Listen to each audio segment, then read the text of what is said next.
મિત્રો વનવગડાની અંદર અમારી આ વાગડ ધરતીની અંદર અને તમને ખ્યાલ હશે કે બેલા જે છે એ બહુ જૂનું છે, પણ એ ગેડીમાંથી ગેડનું ગામ છે જૂનું ગેડી, એના પછી બેલા છે. બેલા તમને ખબર હોય તો બેલાની વગડામાં હું ઊભો છું, બેલાથી પશ્ચિમ દિશામાં, બરાબર. અને અહીંયા એક ભયાનક જૂના સમયની વાવ છે, તમને બતાવીશ કે આ એક આ બાજુ દેવજીભાઈ બતાવશો તો આ બાજુ આ વોકરો પડે છે, બરાબર. નદી આ છે વગડામાંથી આવે છે અને આ છે બધી ભોકરવાળી જમીન. અને આ ભોકરને ધ્યાનમાં રાખી અને અહીંયા આપણી પાછળ એક વાવ છે એ તમને બતાવીશ. પણ આ જૂનો માર્ગ છે એનો તમને અવશેષ બતાવું કે અહીંયા ઢોર ઢાંખર અને વર્ષો જૂનો જેને કહેવાય આ પથ્થરવાળી જે જમીન છે તે ધોવાઈ ગઈ છે અને માલ રાત દિવસ હાલે. પહેલા આ વનવગડાની અંદર માલ બહુ હતા એટલે આ બધા અવશેષ જોવા મળે છે. અને બેલો મિત્રો તમને બતાવી દઉં કે બેલું જે છે બેલા અતિ પ્રાચીન નથી, પણ જે તે ટાઈમે ભારત અને આ કચ્છ, પાકિસ્તાન અને કચ્છને જોડતું એક મેન મથક બેલા હતું, બરાબર. એ તો તમને સી નદી બતાવવાની કોશિશ કરીશ, હજી અમુક રહી ગયા છે. પણ અત્યારે હું તમને માત્ર ને માત્ર આ વોકરાની અંદર આ નદીની અંદર એક ભયાનક વાવ છે. અને એમ કહેવાય છે કે વાવની પાછળ માણસોએ જે તે ટાઈમે બહુ મહેનત કરેલી, પણ બિલકુલ પાણી નથી નીકળ્યું.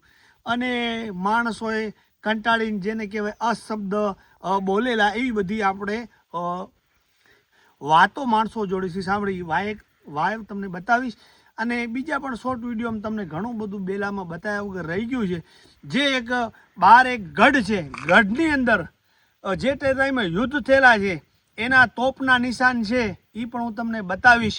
અને અહીંયા જે અવશેષો અહીંયા લોકલ પથ્થરથી જે ગઢ ચણેલો છે એ પણ તમને બતાવવાની કોશિશ કરીશ. તો બન્યા રહેજો વાલા છેક સુધી. આ તમને બતાવ્યું કે આ જૂના બધા ગઢ છે, વનવગડામાંથી માલ આવતા, જે ગાડા આવતા, અને જે તે ટાઈમે અહીંયા રાજમાર્ગ હોય તો પણ બની શકે, કેમ કે આ જૂનો માર્ગ છે. બેલાથી ધબડા અને વ્રજવાણી થઈને આ માર્ગ પહેલાં સીધા માર્ગે પણ લોકો જતા. એટલે આવા અહીંયા વનવગડામાં ઘણા બધા જૂના માર્ગના નિશાન તમને જોવા મળશે. હવે તમને હું લઈ જઈશ વાવ તરફ.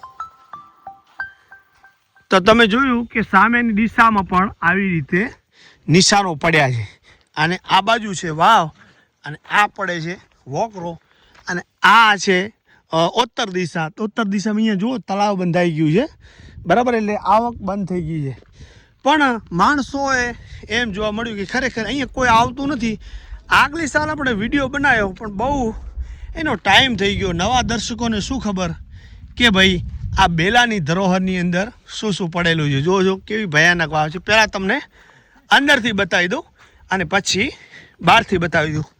કેટલી મહા મહેનત કરી છે તોય પણ વાવમાંથી પાણી નથી નીકળેલું. અને આની અંદર ક્યાંક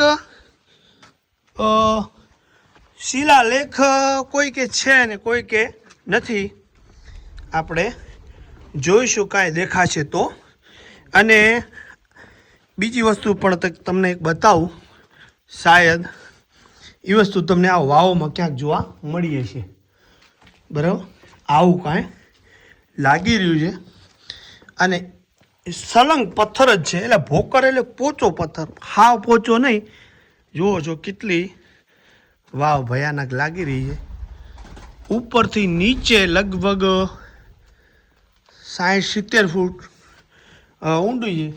જુઓ આ બાજુથી આવ્યા આપણે 50 પગથિયાથી અને આવી રીતે એ પોડી જે છે, પોડી લગભગ 8-9 ફૂટ પોડી હોય એવું અંદાજ છે.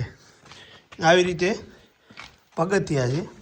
હવે આ વાવ બુરાઈ ગઈ છે બારેથી પાણીના ધોવાણથી.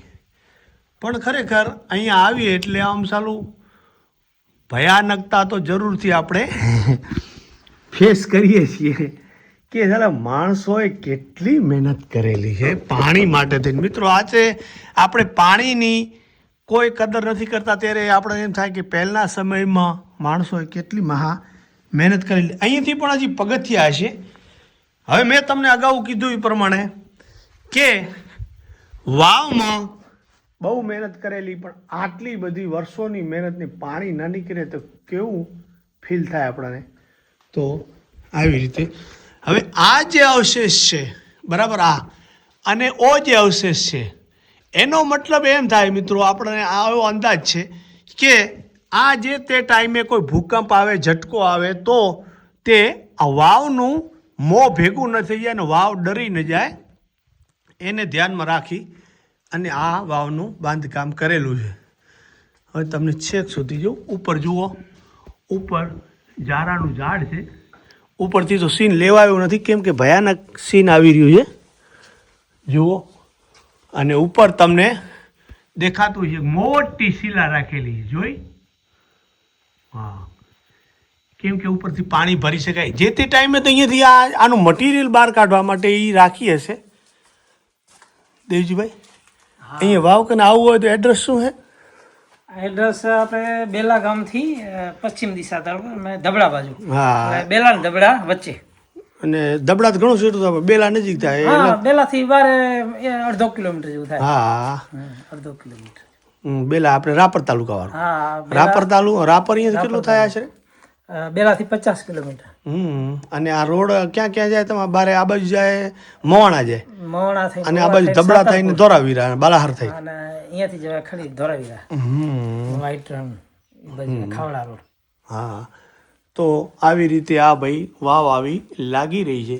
અને હજી ઘણું બધું તમને બેલામાં પહેલથી બતાવવાનું રહી ગયું છે, તમને બતાવીશ બીજા વિડીયોને, અને શોર્ટ વિડીયો પણ આપણે જરૂરથી લઈશું. જય હિન્દ.